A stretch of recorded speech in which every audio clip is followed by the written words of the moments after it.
Bom, professor, aqui a gente vai fazer a nossa síntese sobre como a gente escolheu os nossos temas do Padlet dessa semana, por que a gente chegou nesses temas, por que a gente achou importante.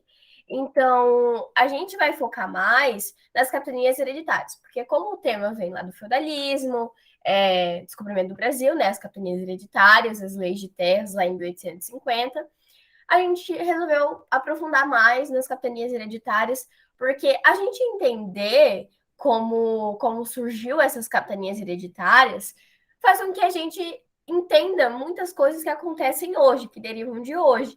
Porque às vezes a gente se faz umas perguntas, né? Ah, como que aconteceu a divisão de terras? Por que a terra está na mão de uma pequena parcela da população? Como que vem isso? Por que essas pessoas às vezes não pagaram pelas terras, igual o senhor explicou? E acontece muito isso. Por que tem essa hereditação de a terra é de um determinado dono que foi passando para a família? De onde que vem? Por que esse dono recebeu essa terra?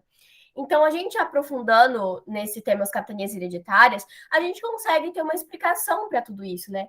E a gente sabe que as capitanias hereditárias foi a tentativa de povoar aqui o Brasil, né? De descobrir, colonizar aqui.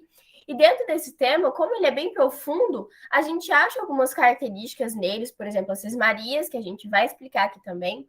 Então, a gente consegue entender por que muitas coisas acontecem hoje. Compreendendo isso que aconteceu lá da história, reflete diretamente hoje. Então, a Maria vai explicar o nosso segundo post na sequência, que é o que são as capitanias hereditárias, o que elas foram, como elas funcionaram. Então, a gente vai falar só mais assim um pouco por cima, por que a gente escolheu, por que é importante, e a gente espera que vocês entrem e aprofundem mais com a gente, para a gente conseguir descobrir e desvendar um pouco mais sobre como funciona o nosso Brasil hoje. No post 2, é importante entendermos o que são as capitanias hereditárias, pois o passado reflete muito no nosso presente.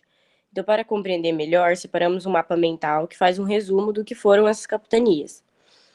Para entendermos melhor, mais para frente, a divisão de terras, onde entra algumas dúvidas que serão esclarecidas após a compreensão melhor do texto. Bom, eu sou o Gustavo Peixoto Lopes, professor, e eu fiquei para falar dessa terceira parte nossa, que eu escolhi esse vídeo. É um vídeo bem sucinto, bem curto, de 8 minutos, que tem uma parte dele que eu achei muito interessante, que explica bem sobre as sesmarias, né? Que explica, né, como que era a questão de doar as sesmarias, como era você ficar com uma sesmaria, transferir esses bens, né, e títulos para os seus descendentes, e aplicar impostos. Bom, as sesmarias basicamente eram terras que não eram de ninguém, e essas terras eram deixava, não é uma posse que fala, eles meio que doavam para os portugueses que estavam chegando.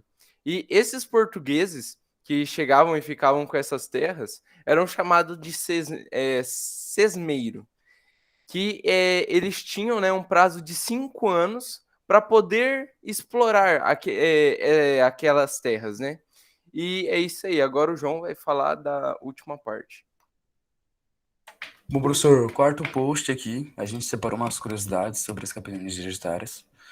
Duas em específico, assim. A primeira dela é que as capitanias hereditárias impulsionaram o crescimento das vilas, e essas vilas se transformaram em províncias com o tempo, e mais tarde constituíram alguns estados brasileiros, ou seja, as capitanias hereditárias impulsionaram as vilas, que se tornaram províncias, e depois algumas se tornaram estados brasileiros. Segunda, que a herança do sistema de capitanias hereditárias pode ser sentida até hoje, através do colonialismo e das famílias que seguem mantendo o poder dos certos estados. Ou seja, tipo assim, tem famílias que estão no poder de alguns estados que são descendentes dos primeiros donos das terras, dessas capitanias lá no passado, entendeu? Daí, como a Amanda disse no primeiro post, se a gente entender o que houve, como é que funcionou essas capitanias hereditárias, a gente esclarece a nossa realidade de hoje. Só isso, professor. Muito obrigado. Bom, então é isso, professor. Daí agora o nosso último post eu vou colocar a nossa síntese aqui. E espero que vocês tenham conseguido entender como que a gente chegou nisso, por que a gente achou importante esses temas, principalmente na questão das curiosidades, porque abrange um pouquinho mais dentro daquele tema, porque dentro da sala de aula a gente tem uma exposição ali um geral, né? Então aqui a gente pode aprofundar um pouco mais, descobrir umas coisinhas a mais, e é isso que a gente busca fazer no nosso Padlet. Então espero que vocês tenham gostado e até o próximo post.